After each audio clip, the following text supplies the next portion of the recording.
Now, Mr. Regal, you did get me on that on your conjoined twin story. Oh, it's right. It cost me a fortune in specially made hats. So it's, it's That's just are we going to it's get thrown off the air? No, we hilarious can't and because I was, terrible I at was, the same time. I couldn't. No, I did Yeah, that. I But mean, how you gonna I get know up a lot of the air old for gags, and you have to modify them for the modern audience. No, well, there's no so sin there's sin in no telling your harm life in it. story, you know? No, So today, though, we are gonna talk about you going to WCW and, as an American and by the way, I don't know if you know this is the first podcast I've ever worked on, and I've worked on a lot, that has a bigger international audience than an American audience. We have over 50% of our audience comes internationally. Our biggest city that listens to us is London. And as an American hosting this show, I don't know if you notice this, but Americans tend to think we're the center of the world, Mr. Regal. And yes, you do. and, Yes, you and, do. and to that end, being a fan of Dynamite and being a fan of you and being a fan of all these international wrestlers, um, it's easy for me to assume that someone like you who's cutting your teeth and have cut your teeth in a big way overseas is that it's your dream to come to America. Is that the deal? Like, is America the place for a wrestler to go? Is that your viewpoint at the time? It was mine from me. I was I didn't see any American wrestling until 2 years after I already started wrestling. That's hard for people to understand, but there was no way of seeing any. We had our own British wrestling on Saturday afternoon at 4 o'clock on ITV. And that was a staple for 33 years. And through my childhood, that was what I watched. And so once I started, what I did, as before I was in the wrestling, which was is it just gone actually. I forget, but I believe it was June the 6th of 1983. I had my first ever match. So, and I was 15 and I had no clue what I was doing.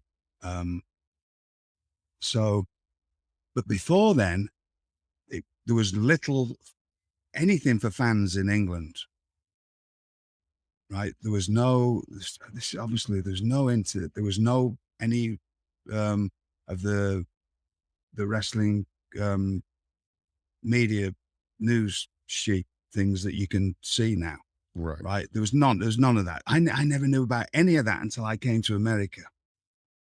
And that's why it's not really my world. I see some of it and it gives me an idea of where everybody's working, which is what I like.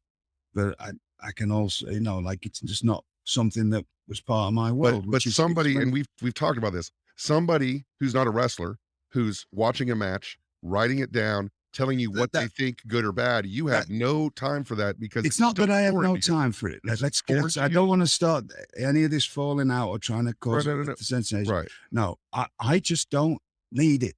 right. And because by the time I was by the time I was 18, well, in fact, by the time I was 17, I had the best wrestler in Britain as my trainer, who'd been trained by Billy Robinson, Marty Jones, who'd been trained by Billy Robinson since he was 6. I had access to lots of really good wrestlers. And then by the time I was 18, I had access to an incredible amount of wrestlers that I knew were all exceptional pros who would tell me, or the promoter would tell me if I wasn't doing something right, or I could hear that the audience would tell me if I wasn't doing something right. So, and that played into when I came. So I'd look to them. If I walk through the curtain and don't get told off or get given some good advice, that was another thing. There's always people want to give you advice, but when you've got people like Marty Jones and Fit Finlay and Rollerball Rocco and Dave Taylor and Pete Roberts and Terry Rudge and all these, I can go on, and Johnny South and people who were helpful to me, and Robbie Brookside. Robbie Brookside was an enormous help because he's 2 years older than me, and he'd been through all this, so he was happy to help me all the time. They guided the way I did things. Sure. So I didn't need anybody else's view of it. My job, again, I'm not I'm a journeyman pro wrestler.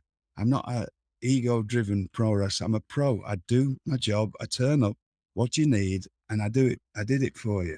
I tried to.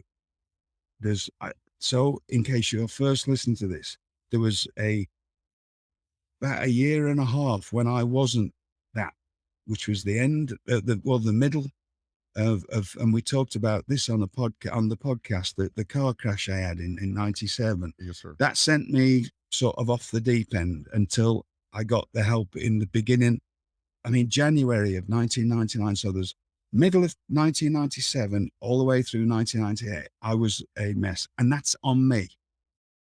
But somehow I got through this, and not stupidity, all total stupidity on my part. But somehow I got through that by just from what I'd learned from people. So I had all these resources to tell me whether I was doing any good or not, or getting better at my job, or just if they didn't say anything, then I knew I had had a good night. But Just not to get that. important people Sometimes that it you came just at absolutely trusted, people that trusted, yes. when they say it, you know it's the truth. That's it. And so Yeah. again, Matt, you have to, my brain goes in a million different directions because that's it. I've lived 30, we're going into 40 years now of being in this job, right? So when I came to America, straight away, Had you seen that's, any American wrestling before you came to America? yes, I'd seen a lot from about 1985 onwards. A friend of mine, Peter Thompson, who still has an incredible collection, he, he was a wrestler and refereed sometimes, and he lived in Blackpool. He was the person when I left home who was the one who was nice to me. There was a few people nice to me, but he took me under his wing as a 16-year-old living away from home, showed me around town, knew everybody, but also he got me, Peter's a great fella. He's the fella that I was in nightclubs at 16, and we used to go everywhere because everybody knew Pete. He's a man around town. But he also he's in the wrestling, so he had this incredible wrestling collection, right? So he started getting these tapes, so we'd watch them. And then, so I started seeing some of the stuff that I'd read about in magazines. One thing that bothered me when in 1993, I came to America, and there was a lot of I, there was people my age. We had a great group of people. The Steve Austin, Brian Pillman, Too Cold Scorpio, Chris was here. Me and Chris came in the same month.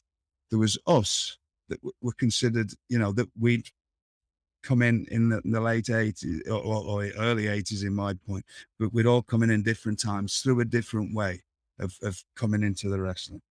And then there was the new lot, which were the people who'd gone, right, you can be a wrestler because you're a bodybuilder, and you can, right, and here's that, you do a clothesline, and that was it.